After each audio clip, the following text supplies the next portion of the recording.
BJP party,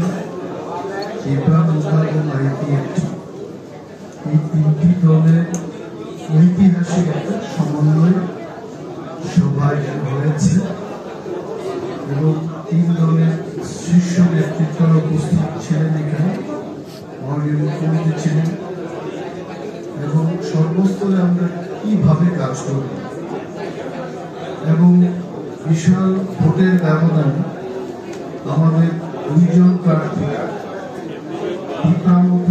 IPFT সমর্থিত BJP প্রার্থী দলকে কিভাবে জয়লাভ করাবো সেই ব্যাপার নিয়ে আমরা আলোচনা করেছি।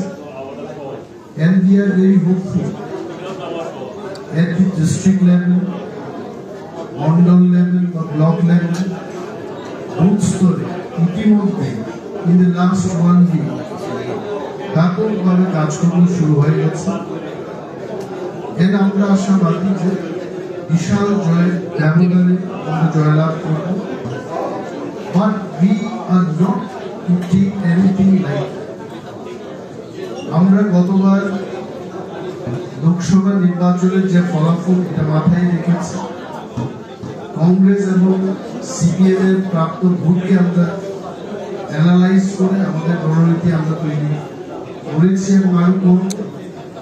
And we will not leave any stone unturned এবং আগামী 27 এবং 28 তারিখে আমাদের প্রার্থীরা যখন মনোনয়নপত্র জমা দিতে যাবে ঠিক তখনই আপনারা টের পাবেন যে রাজ্যের মানুষ কি উৎসাহ উদ্দীপনা নিয়ে ভারতীয় জনতা পার্টির প্রার্থীদেরকে ভোট দেবেন, তার একটা ঝলক আর বিশেষ বলছি সত্যি আজকের এই দিনটা আমাদের ত্রিপুরা রাজ্যের জন্য, গণতন্ত্র প্রিয় মানুষের জন্য এটা ঐতিহাসিক।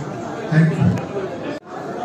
2019 যে ফ্রেন্ডলি ফাইট ফেলুনে আরো 2024 তার প্রসেসে ফেলা কারণ একই মঞ্চ তিনটা চেয়ার আসলে তিনটা পার্টি মতো শুরু এবং ঘনিষ্ঠ আন্দোলনে মুখ্যমন্ত্রীর নেতৃত্ব তিনি ক্যান্ডিডেট সহ যত পার্টির যিনি প্রেসিডেন্ট বা চেয়ারম্যান তোমাদের কথা আসবে না অবশ্য ক্লিয়ার যত কেউ সেগুলো থাকলে যে আমরা তাদের সামনে নিয়ে আরো যত ক্লিয়ার হয়ে যাবে।